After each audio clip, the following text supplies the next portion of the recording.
Hey everyone, good afternoon and welcome to today's Facebook Live event. My name is Andrea Magana Lewis and I'm joining you today on behalf of the Ohio Opioid Education Alliance. We are a coalition of business, government, and nonprofit entities from across Ohio that have come together to help end the opioid crisis. We are grateful to count the Drug-Free Clubs of America as one of our partners in our mission, and we are collaborating with them on a monthly basis to host these Facebook Live events to provide parents and caregivers with tips on how to prevent opioid misuse. And today I'm really excited because I am joined by Tork Barayan, who is also known as King RX. He's a fourth-year pharmacy student at Ohio State and a thought-provoking rapper who uses his talents to fight the opioid epidemic. So, hi, Tork. Thanks for joining me today. Yeah, thank you for having me, Andrea. It's my pleasure to be here today. Great. Well, I'd like to start off by learning more about how you got the stage name King RX and what compelled you to begin writing songs about the dangers of opioid misuse. So I wanted my stage name to embody the message I'm trying to preach, but I also wanted to imbue it a little bit with my own spirit. So if you just read it phonetically as King Rex, one interpretation is King of Kings, and I like that because Rex means king in Latin. I'm from Saudi Arabia, which is a current monarchy, so that kind of fits the story there. But it's King RX, and RX is pharmacy slang for script, which is just another way to say prescription. But when people think script, they think of a speech or a manuscript, which is nothing more than just words put in a good order. So the lyrics that I wanted to choose, the words in my own script, so to speak, I wanted them to embody a prescription, a therapy, and the goal of that therapy is education. Education is nothing more than just sharing knowledge, and knowledge is power. And I think education is a strong key component to fighting off the effects of the epidemic. And so what motivates me to speak on this topic, the topic of opioids, whether they're prescription or not, essentially is just giving people power through what I learned in school, and as you're aware, my own personal experience of losing my little brother to opioids. So both of those things combined, my own personal trauma and the education that I've gotten at Ohio State, both of those make for a great catalyst for change. And all I want to be is an agent for change, an agent of change, and hopefully an agent for good change. You are indeed. And you've said that one of your more popular songs, which is The War on Drugs, has become sort of a public service announcement and a way to create a legacy for your brother. What message are you sending to others through that song? So the message comes from it's a vulnerable place. It's a place of humility. It's pretty much a message that says, I'm the pharmacy student, I'm soon to be drug expert. And I suffered a loss to opioids right under my nose. So what I carry with me is a sort of grief of, could I have done more? Could I have just talked about this a little bit more without, prompt, just to kind of open up a dialogue about what I'm learning in school without waiting for any signs to show up that prompt me to do so. So the grief that I carry right now, it's a lot of energy. And we learned pretty early on in school, if you're in the STEM programs, that you can't create energy, you can't destroy energy, you can just transfer it. So instead of putting all this energy into my grief, I would like to put it into my music. And I hope that his passing creates a sort of ripple effect that keeps people alive, so that what I could not do for him, I could now do for others. So that's kind of what is the main foundation of the message that I'm trying to preach. I think we can all really appreciate that. And it seems like music is really a sort of therapy for you. Has that always been that way?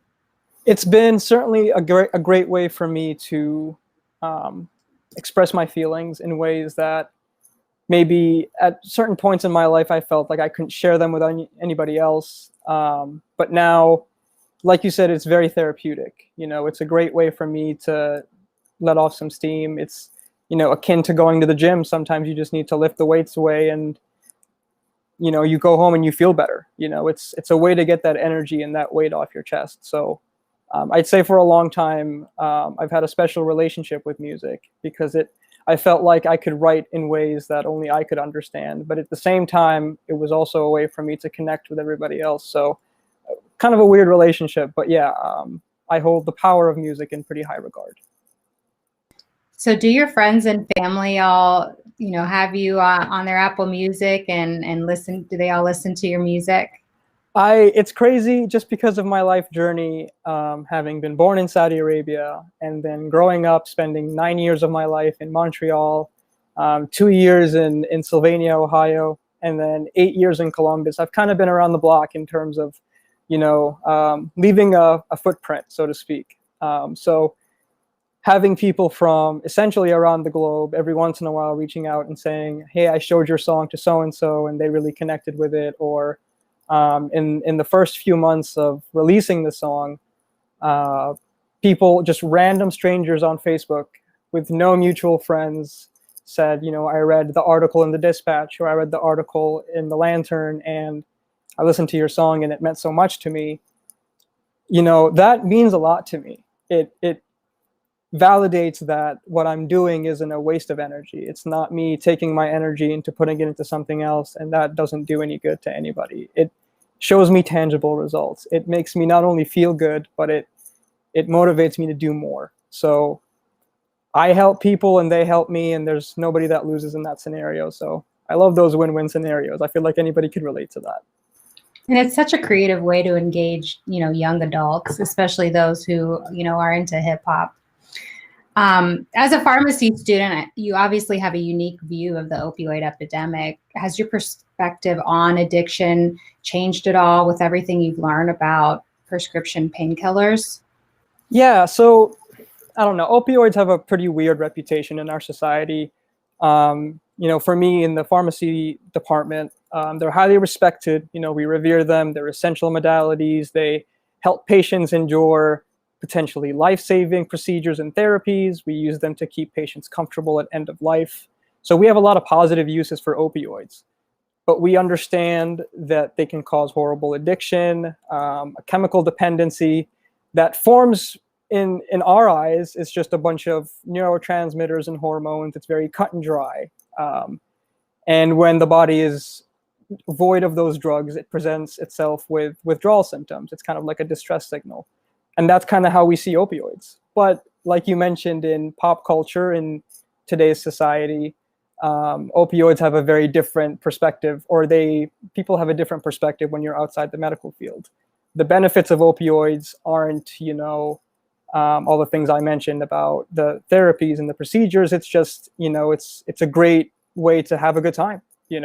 It's just like alcohol. It's a social enhancer. It's just one more thing to add to the cocktail of things that could enhance your night. And it's not like in pop culture we don't understand that it also can lead to addiction, but it's not so cut and dry in society. It's not neurotransmitters and hormones, and no, it's just, most of the time it's just a junkie or somebody who overdosed, and it's just, we focus on the person. We don't really focus on the disease state itself. And so my message to the public through what I've learned in school is that addiction is first and foremost a disease. It's not a failure of someone's social compass, and that we should hold these medications in high regard. We shouldn't abuse or misuse them. We shouldn't glorify them. The effects, as we've seen, are obviously disastrous. So the stigma surrounding addiction and opioid use presents a specifically significant barrier to progress. So when you separate the disease from the individual, we can make great strides in reducing how many people fall into addiction to begin with, and we can help more people get into recovery. So I think it's just a little bit of mixing of what I've learned in school and what I'm seeing in public, and trying to reconcile both worlds in a way that, again, just helps us get to a place where we can all agree we want to be, which is just a world where people don't fall into the potential downsides of these very dangerous but very helpful medications.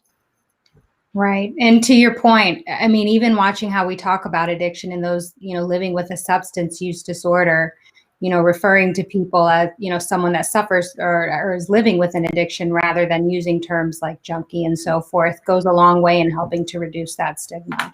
Absolutely.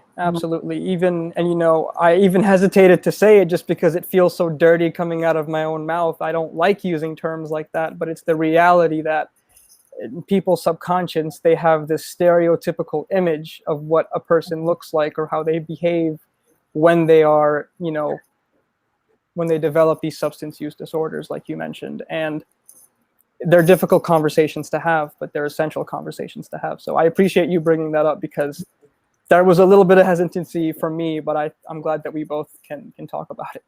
No, definitely. And I know you graduate this year. Do you have any plans as to where you're headed next? So a lot of my colleagues are either getting into residency or they're trying to line up for a job, but I want to take a year off just to be with my family for a little bit. I think it could help kind of reset a little bit and to see where I want to do or where I want to go with my music. At this time, an artist named Durotan reached out to me from Louisville, Kentucky. He heard War on Drugs when I released it, and it resonated with him, and he'll be the exclusive producer on it, on my album Dreamland, which is going to be purely about the book. It's going to be a great journalistic, musical collaboration, and I'm very thankful for that. But as you mentioned, I'm getting ready to graduate this year, and with the recent rollout of the COVID vaccine, it's been increasingly difficult to find the time. But him and I have great respect for the craft. It's going to be a labor of love, and so we don't want to rush it. We want to do this right. We both understand the implications behind rushing a project like this, where the impact could be significant to something we both care passionately about. Well, you have a big fan in the Opioid Alliance, and I'm sure countless others. And I'm very sorry for your loss, but we definitely appreciate, how you're coming out of this situation and turning this into a sort of public service announcement for others, warning them of the dangers. So best of luck to you, Tork, and your future endeavors. And we really appreciate you joining us. Yeah, of course. Thank you so much for having me again. I really appreciate it. Yeah, and for everybody out there who is listening right now, we would love for you to follow the Opioid Alliance. Our Twitter, Facebook, and Instagram handles are at Ohio Opioid Education Alliance. If you want to learn more about Tork or check out his songs, he's on Instagram and Twitter, and his handle is at KingRxMusic. And finally, if you have any questions or comments for Tork or the Opioid Alliance, feel free to comment below. Or you can reach out to us anonymously through the Drug Free Clubs of America webpage. They have a contact button that you can use. So thanks again to Tork and those of you watching. And we would love for you to join us next month and look forward to connecting again. Thanks. Thank you.